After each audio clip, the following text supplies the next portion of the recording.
What's going on? It's another beautiful day in Los Angeles. Happy Friday. Bill Reiter with you on Reiter's Block. We've got a gambling-centric start to the program, and we're going to give Kevin Durant the love he deserves for an incredible performance last night. All of that and more starts right now here on CBS Sports HQ.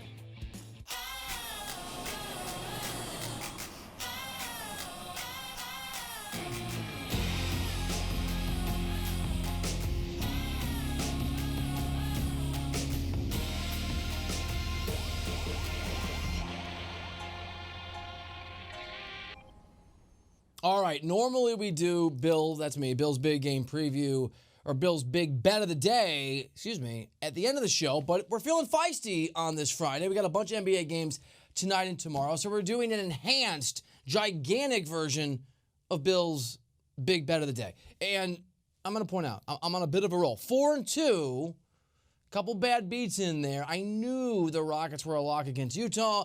So either one of two realities, I've had both. I'm on a hot streak and I'm just going to carry it through. I'm overconfident and it's going to cost me. I'm putting money down in every single NBA game tonight and tomorrow. Here are my picks. Let's start with Raptors -5.5 down in Orlando against the Magic. This is the first home playoff game for the Magic since 2012. I was visiting with some of their executives yesterday and they were talking about the enthusiasm in that market, how they think that home court advantage is going to play out with that fan base. This is a team, the Magic, that has played the Raptors really tough this year. They split the regular season series. They obviously have the opportunity to retain home court advantage. They can win these games. Took that first game against Toronto. And I'm a big Steve Clifford fan. Not a great offense normally, not in Charlotte, not here. But Cliff is a defensive guy, and his teams, and I heard this is the case with this young Orlando team, love playing for him, responding to what he's asking for. They're going to play great defense. I love the Magic to cover the 5.5. I'm circling it. Give me Orlando with the 5.5. Not sure if they win the game. I am sure that they cover. Next up is Celtics at Pacers. 2.5 points is the number. Pacers have the 5th best home record in the NBA, but the Celtics for now have been the best version of themselves. Kyrie Irving has had issues, we know this, with his Boston teammates over the year. The real test, the real bloody nose, and whether or not this Celtics team and Kyrie Irving are meshed together, it's not going to happen against the Pacers. It's not going to happen in this round. We'll figure that out in the next round against the Bucks. I think for now it's pretty smooth sailing for Boston. I like Boston to win. I like Boston to cover. They lead the series 2-0. It's not a near lock for me, but I feel really good about it. I think Boston has a huge game. I think they could win by double digits tonight. Blazers is a really interesting one, this Blazers game. The Thunder are 7.5-point favorites, which I find stunning. Blazers up 2-0 in this series. Game goes back to Oklahoma City. I know that number, Vegas is begging you to take the Blazers. I don't usually do this. I'm going to oblige Vegas. Paul George has some kind of a shoulder issue. We've seen the reality that Russell Westbrook is down and not feeling like the guy he used to be. In fact, just for those of you that aren't sure, I just want to show you a quick clip what it looks like when two superstars are not feeling the confidence they need to in a series against a pretty good basketball team. I got to play better. And tonight, the loss, I'm going to take full responsibility of tonight because the way I played was unacceptable, and I'm going to be better. So, what happened in the first quarter and a half that you didn't get around to doing in the last 2.5 quarters? Next question. Not just next question, Russ. I think it's going to be next series pretty soon. We saw the Thunder get, 5 games out of the playoffs last year. Not swept, but lost in 5 last year to Utah. There's something about this team in the postseason. They don't have the shooting that they need, especially when Paul George is struggling. And Damian Lillard, whole other level, taking this Russ versus him challenge incredibly seriously. Dame won't be intimidated by a game on the road. I love Portland. I love Portland with a 7.5. I think Portland can win the game tonight. Let's keep it rolling. Let's do some of the games. Let's do all the games tomorrow. Sixers and Nets is really interesting. It's a really tough game. This one I'm not as confident about. I think the Nets are going to get one in Brooklyn, which means they'd have to win tomorrow. Sixers leading the series 2-1. Not sold on Ben Simmons in the postseason. I know he had an incredible performance last night. I know without Joel Embiid, it was a huge, huge night. I'm sold on his greatness. I'm just not sold on his consistency. You talk to people around that team in the regular season, they'll tell you that Simmons' box scores in the regular season didn't always tell the tale of how he could just vanish, and this weird lackadaisical vibe would pop up sometimes. We saw it in the playoffs last year. We've seen it in the regular season, talking to people around that Sixers organization. They don't seem as confident in Simmons as Vegas does. I think I'm going to go Nets, but I want to hear what D'Lo has to say about bouncing back in front of the home crowd. It's never over until it's over. We always believe that. We got a great group that's always believing in that. But that's a great team over there as well. So we're in a tough series, big grind. I think it's going to be a grind out series the whole time. We're going to need those. We're going to need the fans on our side. So. Yeah, I'm sold. I'm going Nets. Denver at Spurs. I'm done. Spurs minus 3.5. I'm just done sleeping on Greg Popovich. I've lost a lot of money and just a lot of arguments doubting the Spurs too soon. The Nuggets are getting popped. I've been Popovich so many times in my career. This one, sports, talk about sports for a living and gambling. I'm taking San Antonio the entire way. This Denver team just not up to the task of this playoff vibe, and no one does it better than Greg Popovich. I'm sure you know this. 22nd straight year Pop has led this team to the NBA playoffs. So I'm going Spurs with I'll call it a high level of confidence. I mean, Bucks at Pistons at 8.5. You could give me the Bucks at minus 13, and I would flirt with the idea of putting down what for me is a healthy amount of money. This Pistons squad is not good. They're not right. They're not in the same league. Milwaukee is statistically, we've talked about it here on Writer's Block, one of the best teams this century in terms of what they do at the analytics. All of it should add up to an NBA championship. The Warriors, pretty big obstacle to that, but I buy Milwaukee in any series against anybody. Good teams. Detroit's not one of those good teams, and you can literally hear Giannis here talking about how Budenholzer, Mike Budenholzer, the coach there, should be coach of the year, is keeping the minutes low because it's such a blowout every single night. I think Coach Bud is doing a great job just keeping us in low minutes and make sure we get some rest, especially when we're up 21. But it's amazing, we're up 2-0 right now. We're going to the road. We got to get a win in the road, But tonight I think we just did our job. These both games. Yeah, give me Milwaukee. Give me Milwaukee all day. I love the line. And last one's Rockets at Jazz. Jazz are actually the favorites. I love the Rockets here. I've bet on every single Rockets game in this series. I've said this a lot here on this show and the radio show that I host over on CBS Sports Radio. Jazz are a really good basketball team. And I think they could beat several teams in the Western Conference in a 7-game series. The Rockets aren't one of those teams. Terrible matchup. Jazz, one of the worst defenders of the three-point shot. Currently in the playoffs, we know the Rockets shoot a ridiculous number of threes. And Houston has this advantage over Golden State. The fact they're going to see Golden State in the second round before usually what we see is with Harden and with Chris Paul, the wear and the tear for James Harden, the usage rate, it catches up to him. Catching the Warriors earlier matters.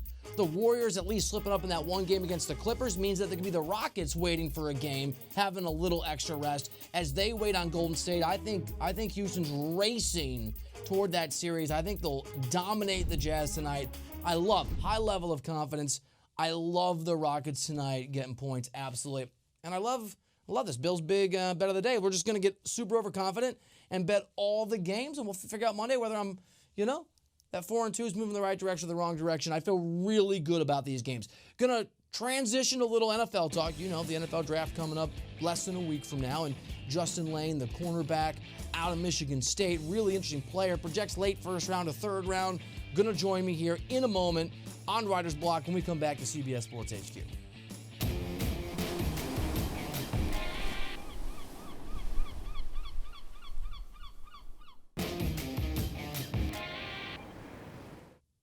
All right, welcome back into the show. Bill Reiter with you. It's Writer's Block, CBS Sports HQ.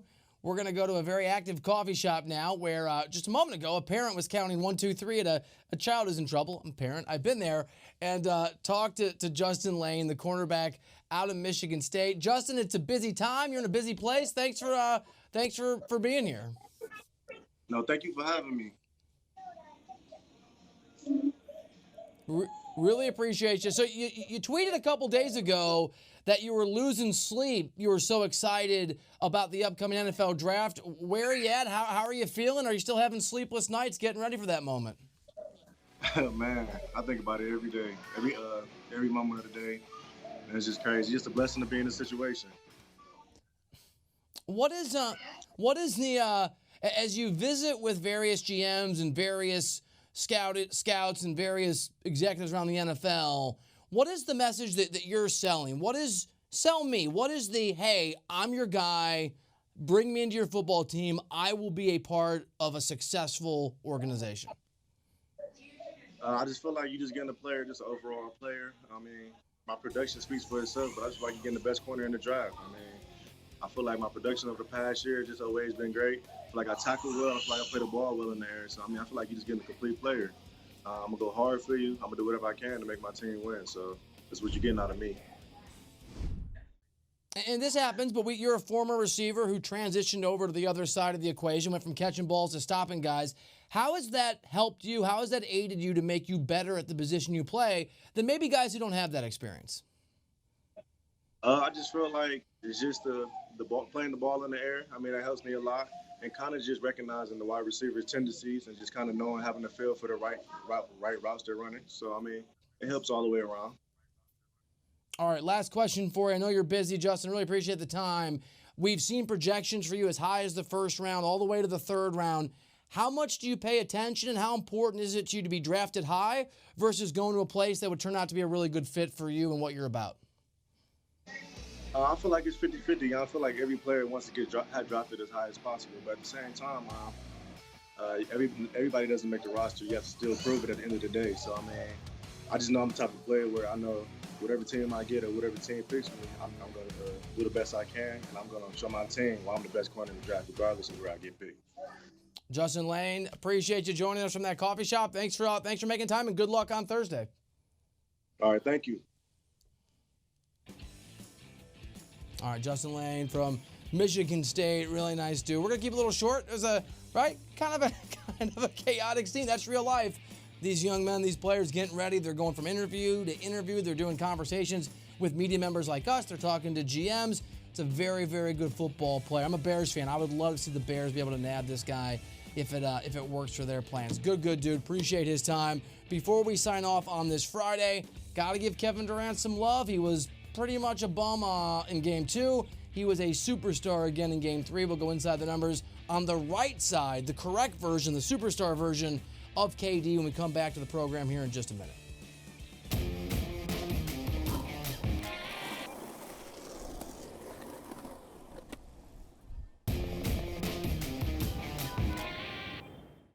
I'm not gonna get in the way of the game because, I want to have a little back and forth with Patrick Beverly. I'm Kevin Durant. You know who I am. Y'all know who I am.